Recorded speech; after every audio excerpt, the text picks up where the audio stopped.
February 1945.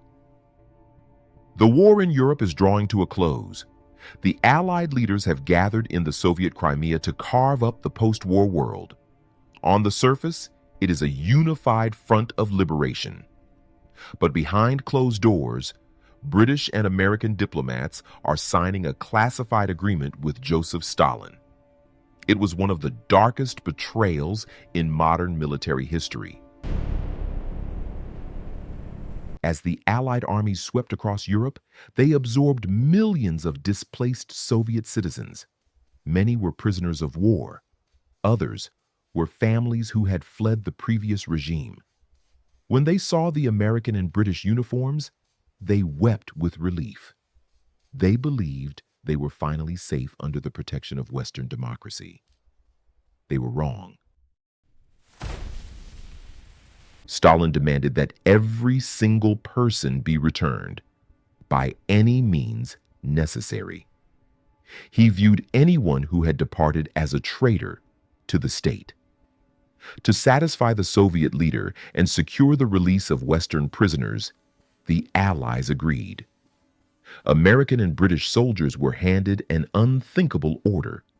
They were instructed to use physical force against the very refugees they had just liberated. The operation was codenamed Keelhaul. The enforcement of Keelhaul was severe. Across the camps, when it was realized they were being sent back, absolute panic erupted. They knew a return meant extreme measures or the labor camps of the interior. They begged the personnel on their knees. When pleading failed, they resisted. Personnel were now ordered to compel unarmed civilians onto transports bound for the border. The scenes were horrifying. Rather than return to the Soviet Union, many refugees chose to end their own lives. Some caused themselves harm in the camps. Others departed the moving transports. The Allied soldiers carrying out these orders were deeply traumatized by what they were required to do. By the time the operation ended in 1947, over 2.5 million people had been forcibly handed over to the secret police.